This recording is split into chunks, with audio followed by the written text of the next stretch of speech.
and it's tough. Right now we're scrambling because we actually grew.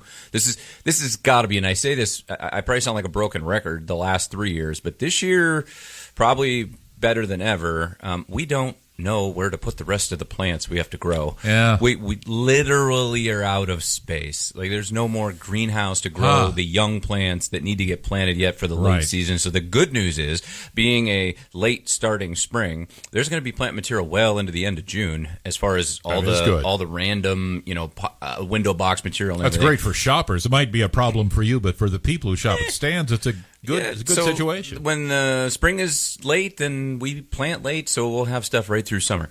Oh, that's good. But on to Mother and Mother's Day and gifts and so on and so forth. We also have another record ever, and that's the tropicals. I think I touched on this last week, but we have contract grown and landed on our own trucks that were dedicated for us. More neat, cool, really radical Florida grown. It came out of Miami area. Just neat dipladenias on tree form, braided dipladenias in tree form, really in bloom hibiscus trees that were sparse the last 2 years. We ordered and had Love this the material. hibiscus. Yeah, we had it all grown for us. We ordered it end of July through middle of August last year. So it came in greater than expected quality. Everything landed gorgeous. We're really, really happy with the tropicals and the patio plants that were really in high demand and really hard to get the last couple of years. So we checked that off the box, and it's blowing our minds. It's really really nice. So if you're looking for something a little different, maybe you got mom a hanging basket for the last 10 years. We appreciate that too, but there is some neat stuff outside the box, really cool patio stuff, and I'm hoping after the next couple days, it looks like patio weather coming. So I'm hoping the patio plants won't tolerate anything below 50, so you might want to harbor them from that odd cold night that we're liable to get still. But really neat stuff like variegated ginger and just a host of different arboricolas that are really easy to grow. 10-inch ficus burgundy, which a lot of people call the rubber plant.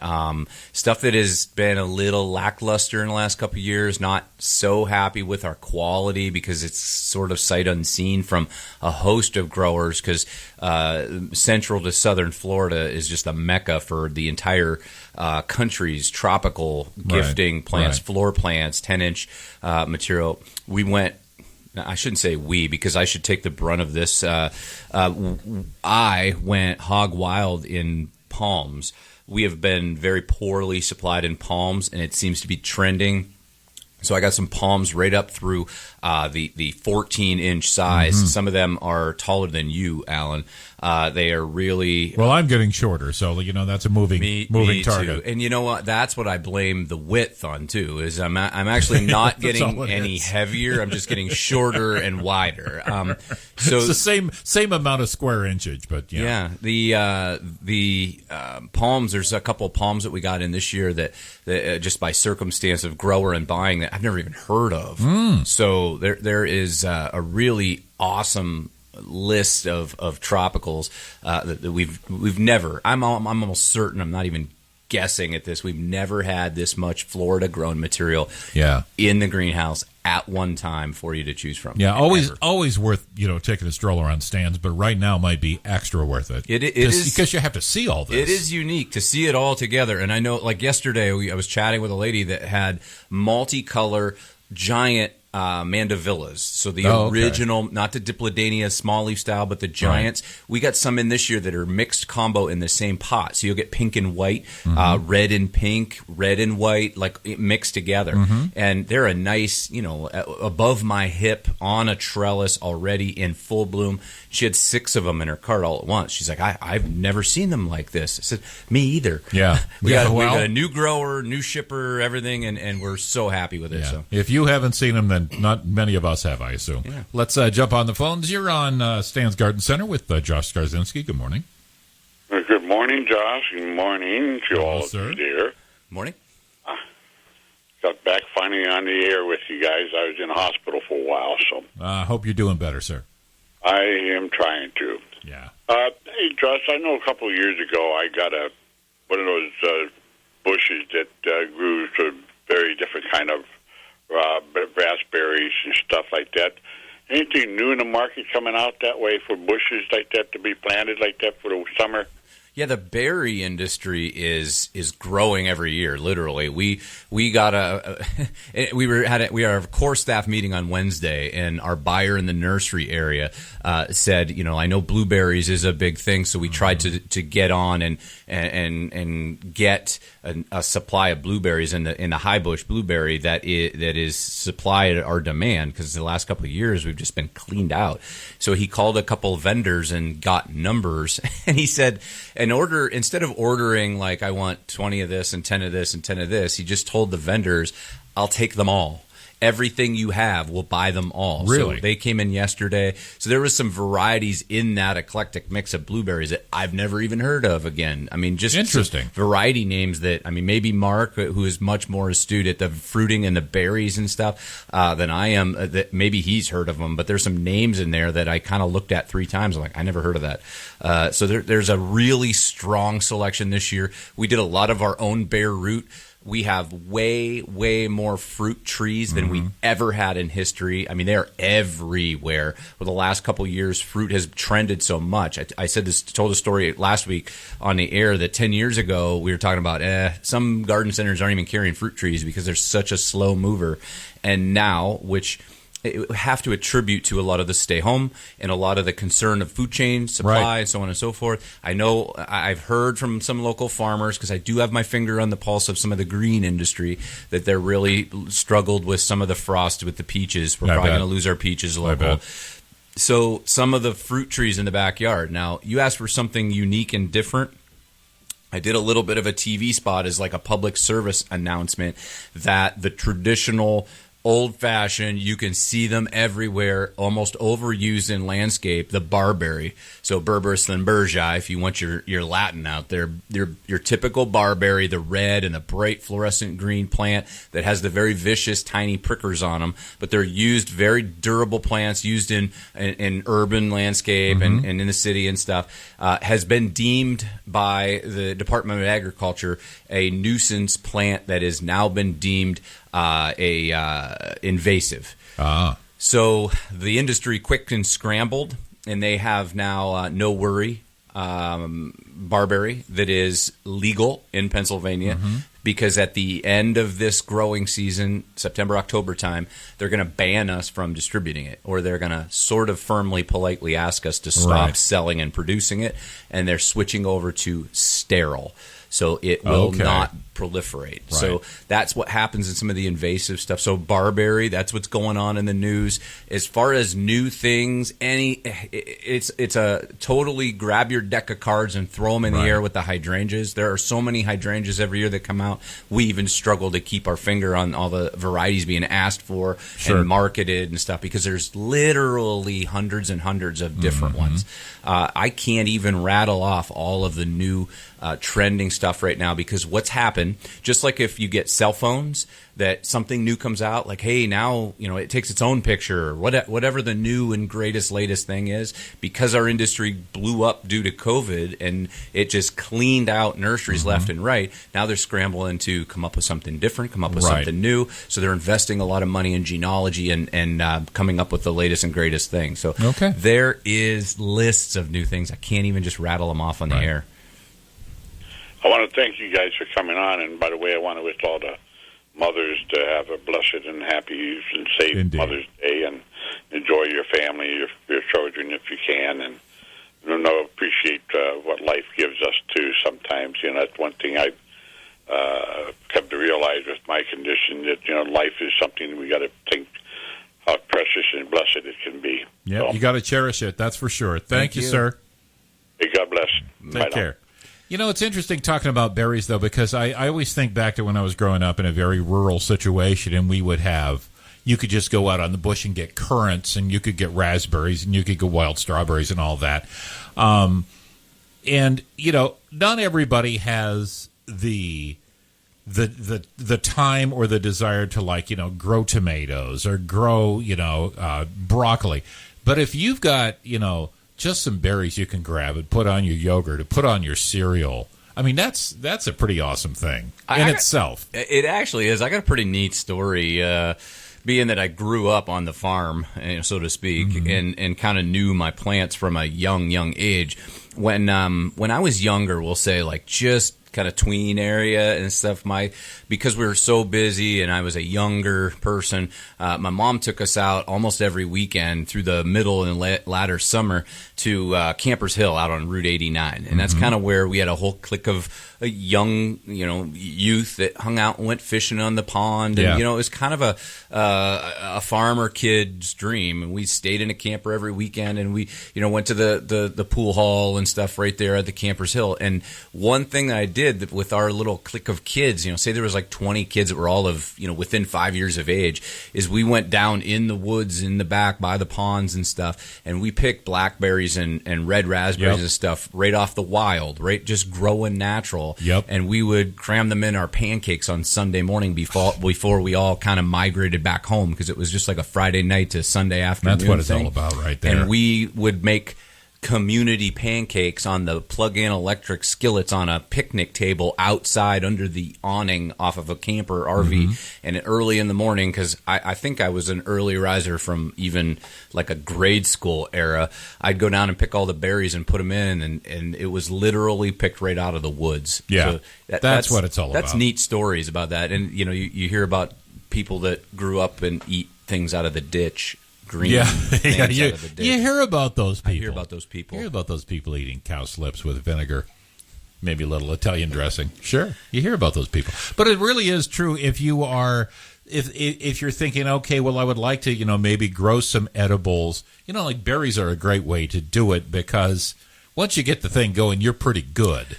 I think the caller, as opposed to fruit. Yeah, I think the caller might have been referring as time went on. I remember vaguely a conversation, because as I have more and more stories, that means I get older and older, and I forget more and more. That's how it goes. It is. But I believe what he might have been talking about in the fruiting industry was something that hit the marketing stream in the green industry. Is called Brazzleberry, and that brand was bought, just like many acquisitions and companies and stuff, was bought by a bigger market, and it's now called Bushel and Berry. And what that is a more compact varieties of particular fruits that had been worked on by the Brazzle family for literally decades. And then they finally got a package together of raspberries, blackberries, blueberries, things like that are very, very elbows in. And I'm going to explain what I mean by that, because you said that having some berries is nice. But my dad planted some yellow raspberries. He's a huge raspberry fan in the garden. And I kind of turned my head a little and said, "What were you thinking?" And he said, "What? That'd be good. We'll have a little patch of raspberries here." Little patch of raspberries does not stay little. It colonizes. It grows. It rambles. That's kind of why they call them ramble. They kind of take over. So the Brazzle industry, although it's a very kind of marketed plant, and it's a little on the pricey side as far as just buying a raspberry, which usually you can get for like $10 to $15. This is a larger started plant called Bushel and Berry, different cute names, raspberry shortcake and stuff like that. They stay very compact, although they're very hardy, so you can grow them in a big tub. And I have friends that have numerous kids that have them just like off the patio, and the kids can pick raspberries all summer long, and they never seem to stop. It's almost like artificial. It just keeps producing and producing and producing. So I think the caller was probably talking about that trend of having elbows in, tidy, not so rambling berries, because we've seen a lot of uptick, in their berry, and I know there's probably some growers out there that planted, a black raspberry, a red raspberry, and a yellow raspberry, and now they have an acre of raspberries, and they're like, "Oh shoot, I didn't realize what that did, what that plant does." It sure does. So that Bushel and Berry is probably what that caller was referring to as being trending. I mean, not to keep going back to our main theme here, but that would be a great Mother's Day gift. Oh, absolutely. I mean, come on. Yeah. Your mom doesn't want those in her yogurt? You're kidding me. Of course she does. Edibles are really, really hot right now. Yeah. Like we've had little meetings in production because we grow virtually everything.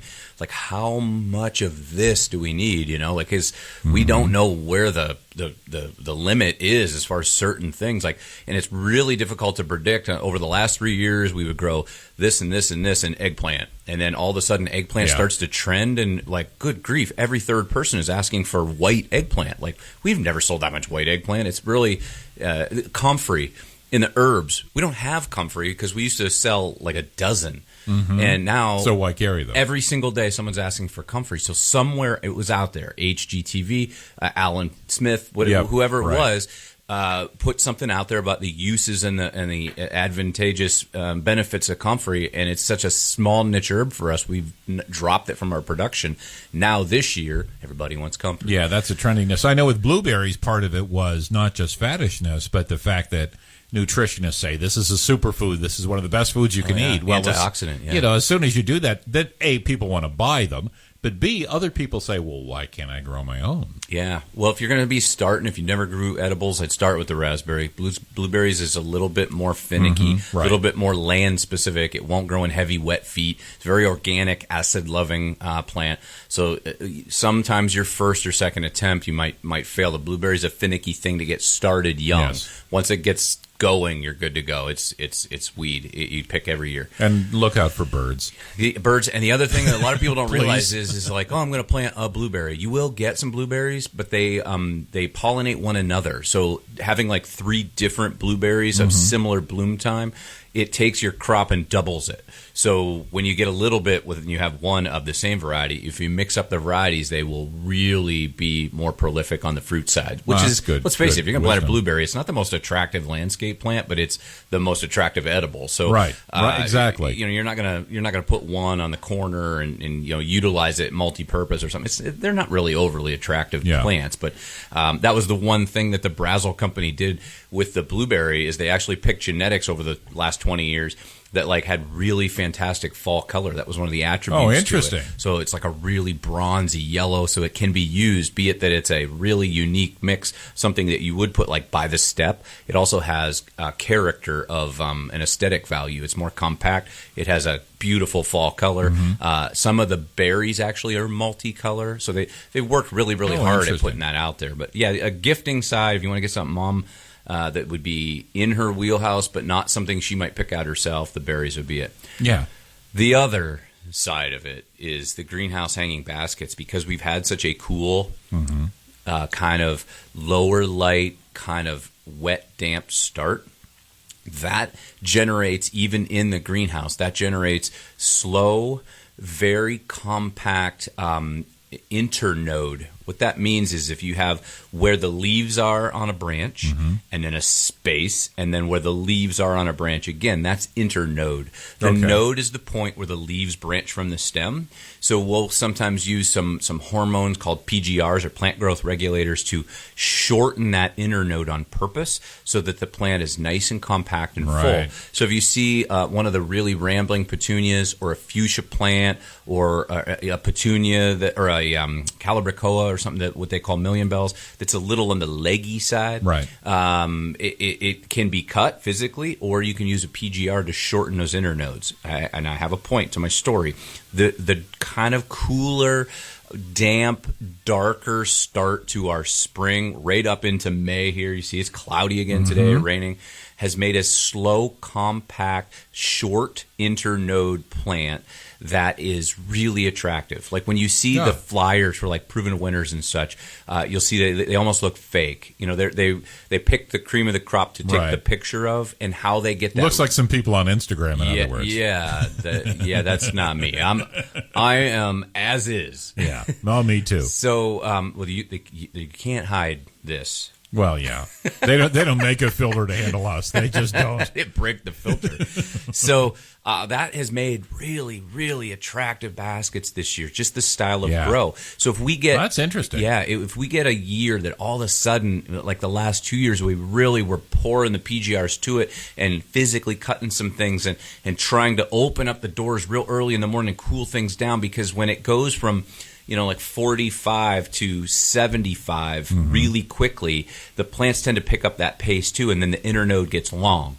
So the baskets that you're going to find this year are really, really nice, compact, not leggy. Interesting. Every single year, as far as being a commercial grower, lends you a different opportunity or / challenge, depending on the weather, the speed that it warms up, the amount of time that it's dark compared to light, whether you have warm nights, cold nights, all of that has to be adjusted and tweaked, and there's a whole host of things you can do with feed and PGRs and temperatures to make a desirable plant. So this year, I'm really, really happy with our crop. We've had an accident that has ended our crop for nonstop begonias, which is a mom favorite, so I apologize for that, but there was a mistake, and we can't cry over spilled milk, but there is literally 20,000 other baskets to choose from. Very good. Let's get some phone calls in while we still have time. You're on with Josh. Good morning. Hey, I'm sorry about calling you back, but I just got done on me. When I was in a hospital, there was one nurse I talked to, and you might find this interesting, that one of the things we were talking about her desire to become an artist, and we talked about plants. And I thought about how I mentioned about how you have such a good variety of plants that can be purchased in that. If those who are in the area wanting to become artists, whether watercolor or oil-based, whatever, maybe you might like to look at Stan's Garden Center, see if there's some plants that you might like to purchase to use for your model for painting and that, and if your parent or mother can't stand maybe the perfume or the odor of a plant, at least painting a good picture of a plant would be good too. So, but I just remembered how she said that she never thought about buying a plant to use for a role model from Stan's Garden Center or someplace that has such a variety of plants that could be used that way. Okay, great thank idea, you, I sir. just want to bring that up to you, that besides just growing or planting, you can use, there are those out there who could use it for their world of artists and as well, too. For sure. Okay, thank you, sir. Appreciate the call. Let's move on. You're on the air with Josh Skarzinski. Oop, there you are. Oop, now you're gone. Okay. I was, he got me thinking. My mother is both a plant enthusiast and a painter. There you go. He got you thinking. He's pretty good. Yeah, well, especially after the week I've had. You're on with Josh. Good morning. Hello, I had a quick question. We had a burning bush in our front lawn, very large, but during the winter, it seemed like it took a toll on it, where the upper branches were, virtually dead, but there's some growth at the bottom, so my wife cut it way back down. Is there anything else we can do? No, actually, the burning bush is very, very resilient, especially when it's been established. It is one of the plants. Now, I kind of have a mental list of things that you just can't renovation prune that. Unfortunately, pull it out, plant something new. That would be like the rhododendron and laurel and things like that. But the burning bush is very resilient. If you hedged it right back, we're going to call that kind of an opportunity. If it's a plant you really wanted. Now, in the list of assets in your landscape that are of not that valuable, I'd put the burning bush in that. It's not like a 20-year lace leaf Japanese maple. You have to do everything to save it. Burning bush is very, very vigorous, very weedy, very inexpensive in the market, but it has its place for fall color and screening. But one of the assets to that plant is it's very durable, very vigorous. So it can be hedged back and have a renovation pruning. As it got cut back, say it got cut back 2/3, sometimes that plant then will bolt a lot of energy, and it will become very quick to be leggy and almost prone to break again. So as it is flushing out in the quick growing time right now in the spring season, go ahead and take the growth that you get new and cut it as it goes too. That will make it branch laterally and make it more of that that nice tight ball that is really attractive, instead of being rambly and more prone to wind and ice and thunderstorm damage and things. As it grows, for instance, you get 1 foot of very straight growth. Cut that 1 foot in half, and it will branch behind that cut, so it will be full again. Don't just let it be trying to recover quickly, because it'll be a very open, very light to branch, rambly, kind of scraggly looking plant as it recovers, because it's going to take a lot of that giant root system and its energy from the spring, and it's going to grow quickly. Keep nipping that new growth back. That's where you're going to get your bushy habit again. Okay, thank you. Thank you. All right, thank you. Good practical advice as always. It's interesting hearing you talk about, that our really crappy spring actually had an advantage plant-wise. Yeah, it really does. And your mother may benefit. That's a good thing. If you look at a glass half full, this is probably what spring is supposed to open up like. None of us in the green industry want to see snow on Mother's Day weekend, because it's the second largest revenue generator for our business. And whether that's the floral industry, the growing industry, it's if it's kind of snowy and slow, it does slow. Our business is extremely weather dependent, and it really, really, really makes a difference as far as what the weather is, whether that's product going out the door or whether that is the amount of people that want to brave the elements to come out. Sunny and 72 is always going to be the best, of course. But that being said, I do believe that this is kind of what a traditional slow starting spring, the whole April showers bring May flowers kind of thing, this is kind of how it's supposed to be. You're really not supposed to be able to plant your tomatoes in the middle of April and be dry, warm ground. That's not in northwestern Pennsylvania. Yeah, it's just not the custom. So other than, I feel real bad for the edible growing farmers that get that snap of frost and such, but I believe this is probably what we're supposed to see. Barring the unexpected bolt in temperatures, and it really does make it easier to grow in containers and in large quantity in monocultures. What we grow, like you'll see a whole greenhouse full of one thing, when you can maintain those cool, damp, kind of slow growing temperatures, what you get out of that plant is a really solid, strong root system and a compact, desirable top. Instead of getting leggy and bolting with 80 degrees, they start to grow too quickly, and sometimes you'll get the top out of balance with the bottom. This is not going to be one of those growing years. Okay. So even though business has been slow, it's been a struggle to get in the wet ground, the end result of the product you put in is going to be prime. Okay, plenty. I should say more than plenty of good stuff left at Stan's Garden Center for Mother's Day. You got. There's no place to put anymore. There's no place to put. So please go to Stan's and buy some stuff for your mom. We need something to leave, not so much for the business, which is great, but we need a place to put the next batch. Yeah. So yeah, absolutely. So a perfect time to shop. It's going to be perfect for We have Mother's Day. switched our hours in May, Sundays 9 to 6, all other days 8 to 8, both locations. We are fully staffed this year. We're really happy and proud with our quantity of staff, our quality of staff. Everybody's there to serve you, the customer, to take care of your mom.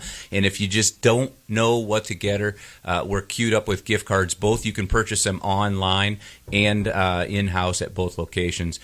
We're here for you. Take care of mom. I mean, gift cards are fun because your mother's a smarter shopper than you are. That's basically a rule. Mother's just smarter in general. Yeah, that's certainly true in my case. Thank you, Josh. We're going to wrap up. We've got Rich from Ironstone Meadery next.